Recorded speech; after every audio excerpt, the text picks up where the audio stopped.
This week on ESO Vlog, we take an in-depth look at the clothing profession.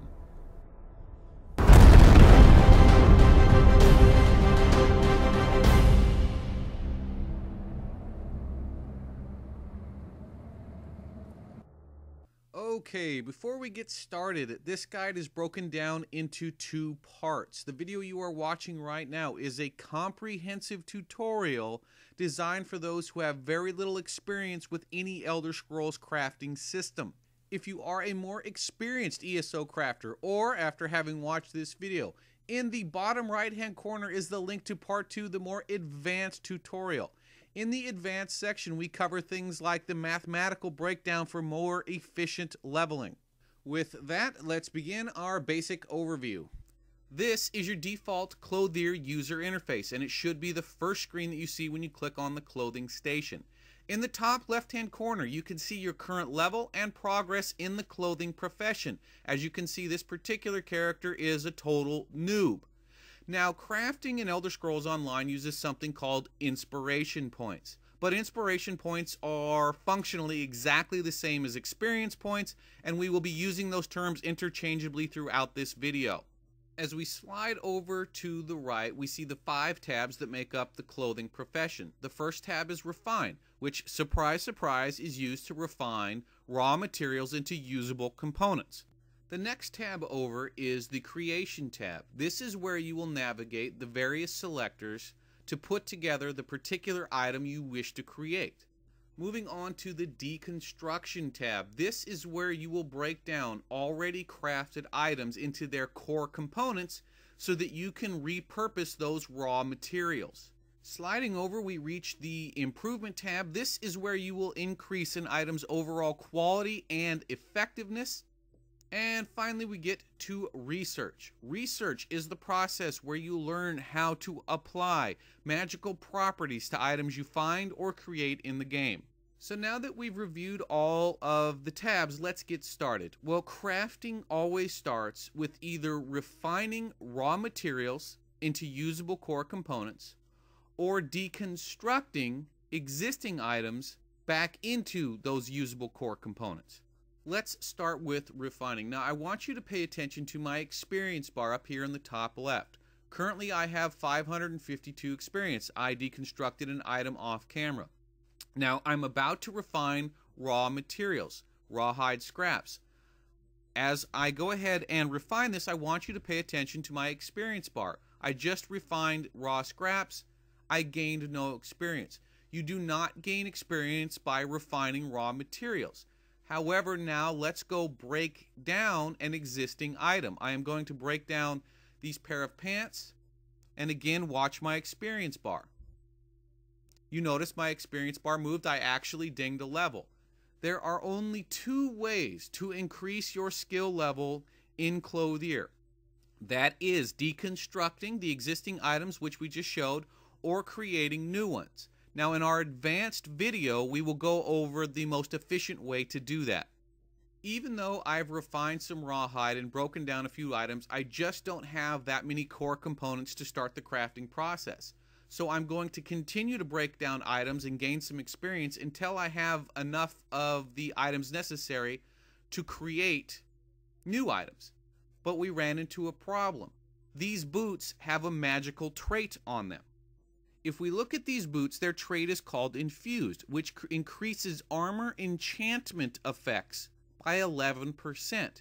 Now, the player in question is going to be applying the most beneficial enchants to his character, so this particular trait is probably going to be useful to just about everybody in game. This is a valuable trait and I need to learn it. So instead of destroying these boots, I'm going to go move over to our Research tab. You will recall from earlier that researching an item allows us to then reapply that magical trait to other items we find throughout the game or that we create. However, now that we are starting the research process, there are some things you need to know because research comes along with a few catches. The first catch is that the item you research and your ability to reapply that trait is slot specific. You recall that the item from my inventory was a pair of boots. When I research this item, I will then only be able to reapply this trait to other pairs of boots. I can't put it on a chest piece. I can't put it on a pair of gloves. The second catch is that unlike some of the other professions, the materials involved do affect research. As you can see from my selector here, the game differentiates between light armor cloth boots and medium armor leather boots. Because the item I'm about to research is light armor, I will only be able to apply this trait to light armor items until I find a pair of medium armor boots that I can then research. So now that we know what we're getting into, let's go ahead and research the infused trait on those light boots. Now I want you to pay attention to a few items that pop up here. Researching an item will destroy it, meaning you will lose that item forever and you will not receive the core component parts. This process will also take 6 hours. Now, the timer is the final catch in the process. The 6 hours given is for real world time, meaning I start this research, I go to the bank, I come back, that whole time the clock was ticking. However, there is an in-game bottleneck here. The next trait I want to research on the same slot item will double the clock to 12 hours, then 24, 48, etc. If you could research all 8 traits on the same slot, the final clock would be 32 days. That can be manipulated, more on that in the advanced video. Now, I want to make very clear, this is slot specific, not trait specific. The trait I'm researching is infused. If I find infused on a pair of cloth gloves, that's a different slot, so it's going to start at 6 hours. If I find that trait on a pair of leather boots, again, they are differentiated, so 6 hours. But if I find any one of these other traits on a pair of cloth boots after I've researched infused, when I go to research that trait, it is going to double the amount of time taken.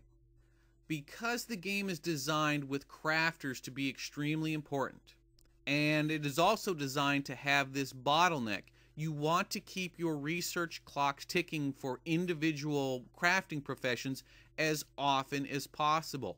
If you find an item with a trait and you aren't currently researching something, even if you don't think that trait is important for your character, it might be for a guildmate's, and I promise you, you are going to have to look for help to get the traits and items you want on the specific slot that you need.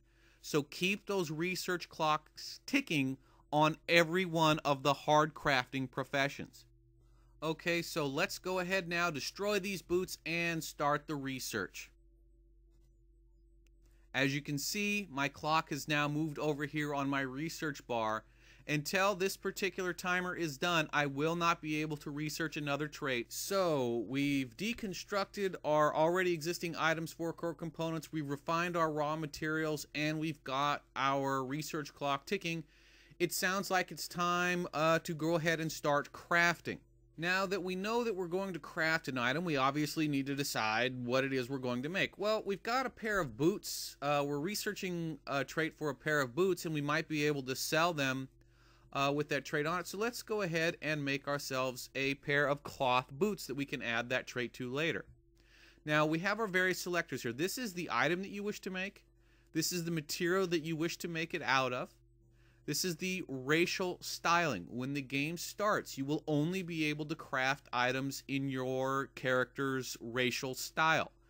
However, to learn new styles, you simply need to find books throughout Tamriel. These books are tradable, so you can pass them off to every single character, have them read it, then trade it. So that information is going to get around rather quickly, but for now, I can only make it in the orcish style.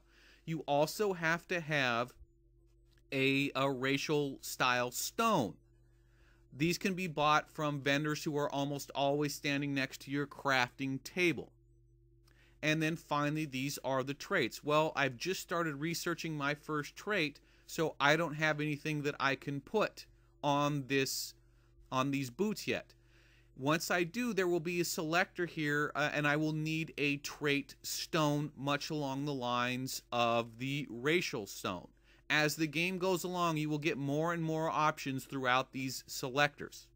Now that we've got our boots all set up, I want you to pay attention to two individual items. The item level right here in the center of your screen, and the cloth selector right here.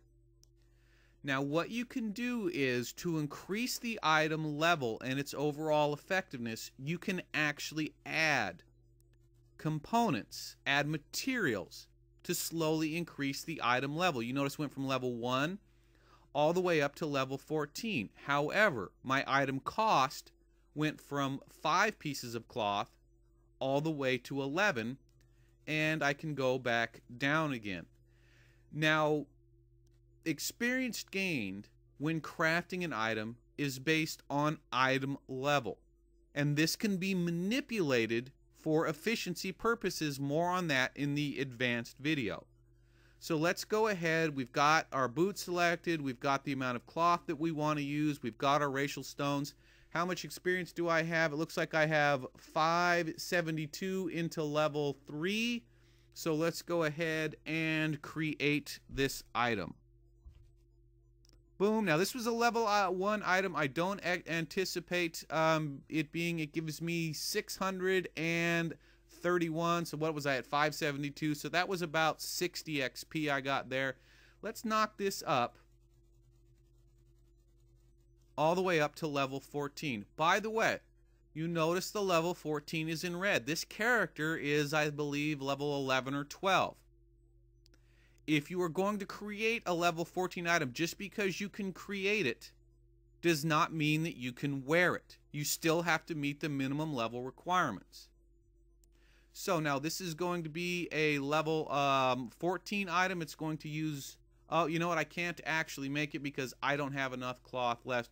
But you get the process there. You simply increase the effectiveness of the item by adding materials, and we can manipulate this for efficient leveling. Like I said, more of that in the advanced video. Well, since I've made my boots and I don't have enough cloth to make the next set of boots I wanted to make, why don't we go about over to our improvement tab and make these boots as shiny as possible. Here are the boots that I just made, good old level 1 cloth boots. Now you notice when I clicked on the white boots and put them in the improvement panel, I got a couple of pop-ups. The pop-up at the top is what the boots currently are. They are of white level quality, their name is in white, their armor is 19, their value is 3, and they have no trait. If I improve them through the improvement tannins, you'll notice the name will then become in green because they will be quality level green. The armor has risen, the value has risen, but you notice the item level remains the same. Again, we can manipulate this process more in the advanced video. Okay, so now that we've got that, how does the improvement process work? Well, here is the improvement panel down here. Here is the item, and here is the improvement tannin. For going from white to green, you use hemming, and here is the scale all the way over on the right. You go from white to green, green to blue, blue to purple, and purple to orange, which is legendary. You can do this process on any item you craft or find in the game. If the item is tradable before you improve it, it will be tradable after as well. It will just be worth a lot more money. There is a catch. These improvement tannins are somewhat hard to come by. This is again an intentional bottleneck. Well, where do you get them from? You remember earlier we were deconstructing items to get reusable raw materials. That is where I've gotten these from. You can also find them in the world. As far as I know, they are not sold by any vendor, at least that I've ever seen.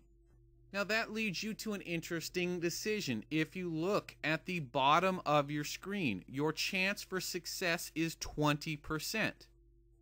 But I've only added one improvement tannin. If I add another, it increases by 20%. I can go all the way to guarantee success.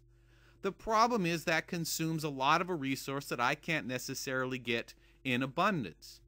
Also, as you go through the various quality levels, your chance for success per improvement tannin that you add decreases from 20 to lower numbers. And those improvement tannins become harder and harder to get.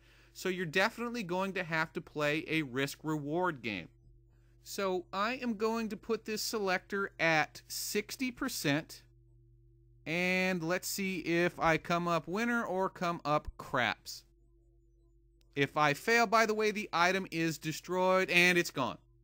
Okay, so I failed on my improvement. I lost my tannins and I lost the item. So it probably would have been smarter for me just to throw a few more resources at that to guarantee success if I had those resources available. Okay, so my boots are gone. What do? Well, I still have one other item I want to take a look at. Here is a green quality robe. Again, now we see the pop-up. Now I want you to pay a particular attention to the pop-ups again. As you notice, the armor increases, the value increases, the item level stays the same. That's all new. But look at its magical trait. The effectiveness of its magical trait increases Mundus Stone effects by 5%, goes up to 6%, and that will continue to increase as we go through the various quality levels. However, because this item is already at green and going to blue, I need a different improvement tannin. This one is called embroidery. I do not have any of these items available, so I could not improve this vest if I want to, but what is important to note is you've seen the process and you see all of the various, that it affects every item except for the actual item level. Now that's our basic overview of how to do the clothing profession. The key thing here to take away from is don't necessarily vendor items that you can use to break down to help defray the cost of leveling your crafting professions, and keep those research clocks ticking. It is definitely worth your time to spend a few hours in the early levels to get your crafting rolling. It will pay off serious dividends in the back end. Now in our advanced video, bottom right hand corner, we're going to get into some of the mathematics on this and how to manipulate this process. I put that in the advanced video because I didn't want to confuse people who had no experience with the crafting process. Hope to see you in that video.